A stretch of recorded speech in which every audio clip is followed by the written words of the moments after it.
আপনারা যারা cityloan49.com সম্পর্কে জানতে চাচ্ছেন, আজকের ভিডিওটা আপনাদের জন্য খুবই গুরুত্বপূর্ণ।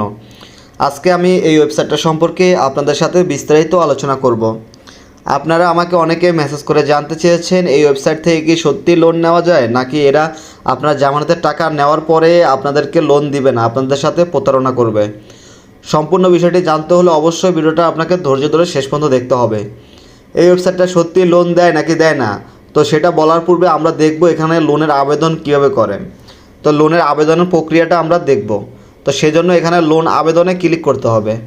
তো এখানে ক্লিক করার পরে এখানে সর্বপ্রথম আপনার নাম দিবেন, তারপরে আপনি কত টাকা নেবেন সেটা দিবেন, তারপরে কত মাসের জন্য নেবেন সেটা দিবেন, তারপরে কিসের জন্য নেবেন তো লোনের কারণটা এখানে বসিয়ে দিবেন, তারপরে আবেদনে ক্লিক করবেন। তো এরপরে এখানে দেখুন কিস্তির তারিখ, কত মাসে কত টাকা কিস্তি, তো সেখানে তারিখ সহ কিন্তু এখানে দেওয়া আছে। তো এরপরে এগিয়ে যান বাটনে ক্লিক করতে হবে। তারপর এখানে আপনার এনআইডি কার্ড সাবমিট করতে হবে। আমি এনআইডি কার্ড সাবমিট করার পরে আপনাদের দেখাচ্ছি। এনআইডি কার্ড এখানে ডকুমেন্ট জমা দিন বাটনে ক্লিক করার পরে তারপরে পরবর্তীতে ক্লিক করতে হবে। তো এখানে দেখুন তারা কি বলতেছে, 20,000 টাকা লোন নিতে হলে তাদেরকে 2,000 টাকা জামানত দিতে হবে। তো এখানে আমি বিকাশ সিলেক্ট করে দিয়ে তারপরে এখানে পরবর্তী ধাপে ক্লিক করলাম। তো এরপর দেখুন তারা এই নাম্বারটা দিয়েছে, এই নাম্বারে 2,000 টাকা সেন্ড মানি করার পর এখানে ট্রানজ্যাকশন আইডিটা এখানে বসিয়ে দিতে হবে। তারপরে অ্যাড ডিপোজিটে ক্লিক করতে হবে। তারপরে ওকেতে ক্লিক করার পরে এখানে দেখুন 2,000 টাকা এখানে পেন্ডিংয়ে আছে। এই 2,000 টাকা কিন্তু এখানে অ্যাপ্রুভ হয়ে গেলে তারপরে তারা আমাদেরকে লোনটা দিবে। লোনের টাকাটা এখানে সরাসরি এই ব্যালেন্সে আসবে। তো এখানে আসার পরে এখান থেকে আপনারা ক্যাশ আউট করতে পারবেন। তো এখন কথা হচ্ছে, আসলে কি তারা আপনাদেরকে লোন দিবে, লোনের টাকাটা কি আপনাদেরকে দিবে? আসলে এটা হচ্ছে সম্পূর্ণ ভুয়া একটি ওয়েবসাইট। এরা আপনার জামানতের টাকাটা নেওয়ার পরে কিন্তু আপনাকে 1 পয়সাও লোন দিবে না। এরা কিন্তু সম্পূর্ণ ভুয়া একটি ওয়েবসাইট। এরা সম্পূর্ণ আপনার এই জামানতের টাকাটা মেরে খাওয়ার জন্য এরকম একটা ওয়েবসাইট তৈরি করেছে। আমার ভিডিওটা দেখে আপনারা অবশ্যই সতর্ক হয়ে যাবেন। এই ভুয়া ওয়েবসাইটে কেউ টাকা পাঠাবেন না, তাদেরকে জামানত বাবদ কোনো টাকা পাঠাবেন না। পাঠালে কিন্তু আপনাদের লস হবে। অবশ্যই আমার ভিডিওটা দেখে আপনারা সতর্ক হয়ে যাবেন।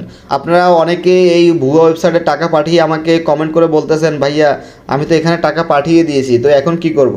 আসলে যে কোনো জায়গায় ইনভেস্ট করেন বা তাদেরকে টাকা পাঠান, তো পাঠানোর আগে অবশ্যই এটা যাচাই করে তারপরে এই ধরনের ওয়েবসাইটগুলোতে তাদেরকে জামানতের টাকা পাঠানোর চেষ্টা করবেন বা যাচাই করে তারপরে টাকা পাঠাবেন। তো অবশ্যই এই ভিডিওটা দেখে আপনারা সতর্ক হয়ে যাবেন। যারা এখনও এই ওয়েবসাইটে 1 পয়সাও তাদেরকে জামানত পাঠান নাই, তো তারা অবশ্যই ভিডিওটা দেখে সতর্ক হয়ে যাবেন। আর যারা এখন পর্যন্ত এখানে টাকা পাঠিয়ে দিয়েছেন, তো তারা আর এখান থেকে এই টাকাগুলো আর ফেরত পাবেন না। তো বলবো ভবিষ্যতে এই ধরনের ওয়েবসাইট বা যে কোনো জায়গায় ইনভেস্ট বা টাকা পাঠানোর আগে অবশ্যই যাচাই করে নেবেন। আর আমার ভিডিওটা কষ্ট করে তৈরি করেছি আপনাদের ভালোর উদ্দেশ্যে, তো আমার ভিডিওটা দেখে অবশ্যই সতর্ক হয়ে যাবেন। আর আপনাদেরকে বলবো, আপনারা কেউ এই ধরনের ভুয়া ওয়েবসাইটে আপনাদের এনআইডি কার্ড সাবমিট করবেন না, তাহলে কিন্তু সমস্যা হতে পারে। তো তারা কিন্তু আপনার এনআইডি কার্ডের তথ্য নিয়ে কিন্তু আপনাদেরকে ব্ল্যাকমেল করার চেষ্টা করতে পারে। তো সেজন্য বলবো অবশ্যই আপনারা সতর্ক হয়ে যাবেন। ভিডিওটা ভালো লাগলে অবশ্যই ভিডিওতে লাইক দিয়ে আমার সাথে থাকবেন। ধন্যবাদ সবাইকে। সবার জন্য রইল শুভকামনায়, সবাই ভালো এবং সুস্থ থাকবেন। আল্লাহ হাফেজ।